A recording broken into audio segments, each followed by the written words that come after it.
तो I appreciate वज़ीर आला साहिबा ख़ास तौर पर ये जो उन्होंने जब भी उन तक किसी आर्टिस्ट की कसम पुरसी की और गुर्बत की आवाज़ पहुंची है तो उन्होंने ज़रूर उस पर एक्शन लिया है। अस्सलाम वालेकुम, मुल्तान डिजिटल से मैं हूं आपका होस्ट खिज़र हयातमून। मैं बात करना चाहूँगा हमारे मुल्तान की मोतबर शख्सियत सीनियर जर्नलिस्ट नासिर महमूद शेख साहब मेरे साथ मौजूद हैं। तो हम बात करेंगे सर, आपका प्रोग्राम फोक स्टूडियो जो पीटीवी की तरफ से ऑन एयर जा रहा है उसके बारे में बात करेंगे, और उसमें आपने इंट्रोड्यूस करवाया मैडम दादली को, और उसके की माशाल्लाह फ़न को देखते हुए आपने जो रिक्वेस्ट की सीएम पंजाब तक वो आवाज़ पहुंची और सीएम पंजाब ने उनके लिए इमदाद का ऐलान किया है। तो बात करेंगे नासिर महमूद शेख साहब से। अस्सलाम वालेकुम सर। जनाब वालेकुम सलाम। सर, मैं बात करना चाहूँगा मैडम दादली के हवाले से। आपने ऐसी आवाज़ को जो पसमानदा इलाके से थी इंट्रोड्यूस करवाया पीटीवी पे, और फिर सीएम पंजाब ने उस पर एक्शन लेते हुए उनकी इमदाद के लिए ऐलान किया है कि पूरी डिटेल जानना चाहेंगे हम। बहुत शुक्रिया। सबसे पहले तो मैं खिज़र मून आपका बहुत शुक्रिया अदा करता हूँ। आप जो है एक अच्छे अंदाज से सहाफ़त कर रहे हैं, लोगों तक ख़बरें पहुँचाते हैं और बाकायदा स्ट्रगल करते हैं। मतलब एक जो हमारी इस्तिलाह अब आ गई ना, वर्क फ्रॉम होम, घर बैठ के सब कुछ करना। हाँ, तो ऐसा नहीं है। आप माशाल्लाह टाटेपुर में रहते हैं, वहाँ से निकलते हैं मुल्तान गिरदोनवा, कहीं कोई कल्चरल एक्टिविटी हो रही हो, कुछ हो, आप उसको बाकायदा अच्छा कवर करते हैं। Thank you for this activities. अब आते हैं, मुझे पाकिस्तान टेलीविज़न के जो जनरल मैनेजर हैं मौजूदा शराज दुरानी, बहुत अच्छे इंसान हैं। उन्होंने मुझे पहली बार मौका दिया।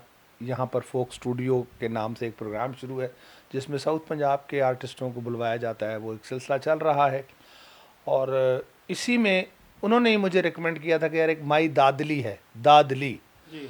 तो वो उसको मैं बुला रहा हूँ। मैंने कहा ओके।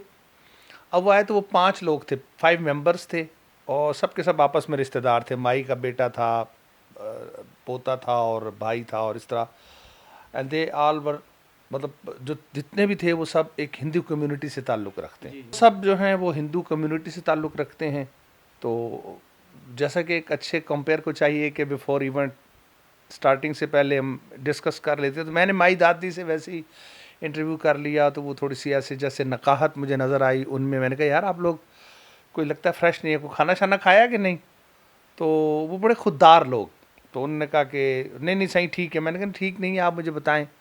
तो फिर मैंने वो शराज दुरानी साहब को बताया तो उन्होंने फिर उनके लिए पहले खाने का अरेंज किया, चूँकि वो पिछले 14-15 घंटे से सफ़र में थे और ज़ाहिर है वसाइल की कमी की वजह से कोई उनकी अपनी ट्रांसपोर्ट नहीं थी। तो खैर ये मरहला तो हो गया और रिकॉर्डिंग भी हो गई। और आफ्टर रिकॉर्डिंग मुझे जब उनकी बातें सुनी तो मुझे वो बड़ी अच्छी खातून लगी कि उसने अपने प्रोफेशनल कैरियर में बड़ी इज़्ज़त वक़ार के साथ काम किया।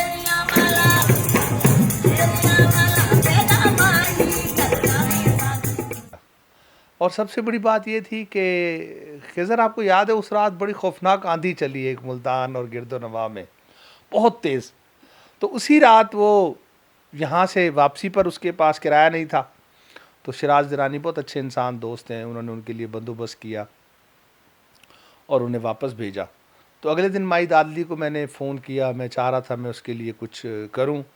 तो मैंने कहा माई क्या हाल है? कहती कुछ हाल नहीं है अब। मैंने कहा क्यों, क्या हुआ? कहती कल पीटीवी में जाने की खुशी थी, मुल्तान गए हैं, तो वापस जब आया हूँ तो मेरा सब कुछ उड़ गया था हवा में। मैंने कहा ये क्या हुआ? तो कहती वो इतनी खौफनाक आंधी थी, हमारा जो बर्तन और झोंपड़ी और सब कुछ उड़ गया। तो खैर मुझे बड़ा अफसोस है। मैंने मेरी पोस्ट लगाई फेसबुक पे और रिक्वेस्ट की मैंने कि इसके लिए कुछ होना चाहिए। तो वो बहुत मोहब्बतें मेहरबानियाँ हैं।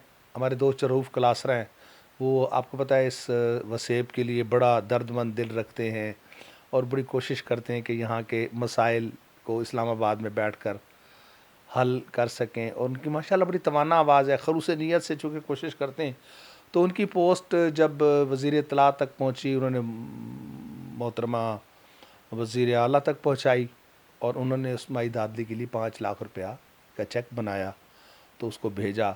तो बस मेरा दिल मुतमईन हो गया कि अच्छा है, ऐसा होना चाहिए। चूँकि हमारे यहाँ आर्टिस्ट जो है ना वो अपने मुआशी हालात के हवाले से, अगर हम आर्टिस्टों की तारीख़ देखें तो मून कोई बड़ा अच्छा कोई तारीख़ नहीं है हमारी। हमने बड़े बड़े आर्टिस्टों को, मेहदी हसन ख़ान साहब को, ये ग़ुलाम अब्बास हैं और कई स्टेज के कई आर्टिस्ट हैं जो आखिर में बेचारे हाथ फैलाकर और इमदाद की अपील करते हुए गए हैं। ये बहुत बड़ी एक हिस्ट्री है।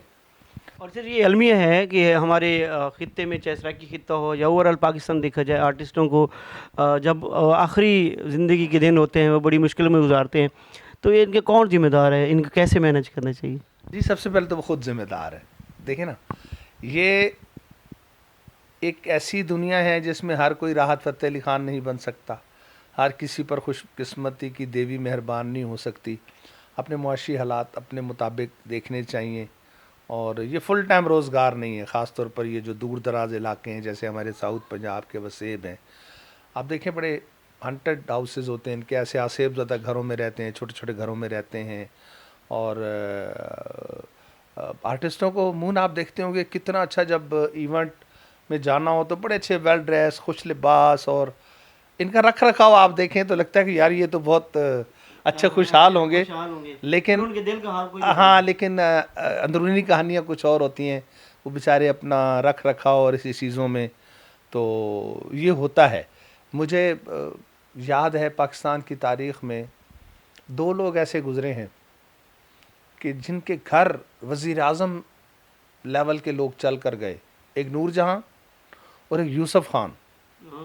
ये जब बीमार हुए तो इनके पास आला हुकाम गए कि जी आप बताएं, हमने आपका इलाज करवाना है। तो दोनों का एक ही जवाब था कि नहीं, हम अपना इलाज खुद कराएंगे। तो ये खुददारी की बहुत बड़ी मिसालें भी मौजूद हैं हमारे यहाँ कि उन लोगों ने अपना खुद किया। वो असल में जो अभी ये इस प्रोग्राम की वसातत से मैं अपने सराइकी वसेब के या हर खित्ते के जो आर्टिस्ट या जो अपकमिंग आर्टिस्ट हैं जिन्होंने आगे भी आना है, तो वो पसंदाज करना सीखें मुश्किल वक्त के लिए, कि सदा वक्त एक जैसा नहीं रहता।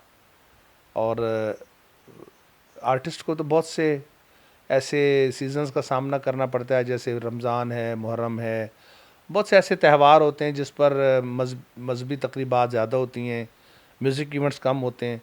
अब मजहबी तकरीबात में जो हमारे जैसे ये नोहा ख़ान होते हैं, मरसिया ख़ान होते हैं, ये इनका अपना सीज़न होता है। इस तरह से जब रबीउल अव्वल का महीना आता है, नात खानों का अपना सीज़न होता है। तो ये हर एक, ये एक बाकायदा इंडस्ट्री बन चुकी है, कोई खिदमत मज़हब की नहीं है। ये हर एक ने अपने फ़न से पैसा कमाना है, लोगों को रुलाना है, लोगों के दिल में मोहब्बत जगानी है और उनसे पैसे लेने। तो ये एक इंडस्ट्री है, लेकिन पैसे लें तो बचाएं और ख़ुद को मुश्किल वक्त के लिए पसंदाज कर रखें। अच्छा नासिर साहब, सीएम पंजाब मरियम नवाज़ का आजकल ज़्यादा तवज्जो, फोकस जो है वो साउथ पंजाब की तरफ है, और हम देख रहे हैं जैसे उन्होंने कल एक स्पीच भी की, उसमें कहा लोधरा में और दूसरे इलाकों में, मुजफ्फरगढ़ में एक प्रोजेक्ट ला रही हैं। तो सीएम पंजाब की एक्टिविटी के हवाले से क्या कहना चाहेंगे? यार मैं तो पहले सच्ची बात है अच्छा नहीं समझता था इनको। एक मैं समझता था कि ये वो जो पैम्पर बेबी होती है जो अपने माँ बाप की वजह से आगे आ जाते हैं, लेकिन नहीं, उन्होंने साबित किया। मैं सबसे पहले उनका जो मुतरफ़ हुआ वो मैंने देखा कि इन्होंने वो पतंगबाजी पर पाबंदी लगाई और इतना तेज़ी से उस ऑर्डर को इम्प्लीमेंट किया कि उसका बाकायदा असर नज़र आया। तो ये मुझे अच्छा लगा कि उनमें मतलब मैनेजमेंट स्किल है और वो काम करना जानती है। फिर अभी आजकल ट्रैफिक के हवाले से उन्होंने बहुत काम किया, और साफ़ सुथरा पंजाब के हवाले से देख लें तो जो अच्छा हो उसको मानना चाहिए कि उन्होंने। अब कुछ लोग कहते हैं जी कि वो बहुत ज़्यादा मीडिया पर, भाई ठीक है, अच्छी बात है, अगर उन्होंने कोई अच्छे काम किए हैं तो बताना चाहिए, लोगों के इल्म में आना चाहिए। अब दौर ही मीडिया का, सोशल मीडिया का और मीडिया का है कि जो अपना जो कुछ करते हैं वो दिखाना ज़रूरी होता है। तो आई अप्रिशिएट वज़ीर आला साहिबा ख़ास तौर पर ये जो उन्होंने, जब भी उन तक किसी आर्टिस्ट की कसम पुरसी की और गुर्बत की आवाज़ पहुंची है तो उन्होंने ज़रूर उस पर एक्शन लिया है। उसमें मैं समझता हूँ कि उज़्मा बुखारी साहबा जो वज़ीर इत्तलात हैं, उनका बड़ा किरदार है कि वो अपना पैगाम उन तक पहुँचाती हैं। बहुत शुक्रिया नासिर साहब, आपने हमें बताया कि मैडम दादली जो एक हमारे पसमानदा इलाके से जब पीटीवी पहुंची तो आपने ना सिर्फ उनको मुतारिफ़ करवाया बल्कि उनकी सीएम पंजाब तक आवाज़ पहुंचाई। देखते रहिए मुल्तान डिजिटल।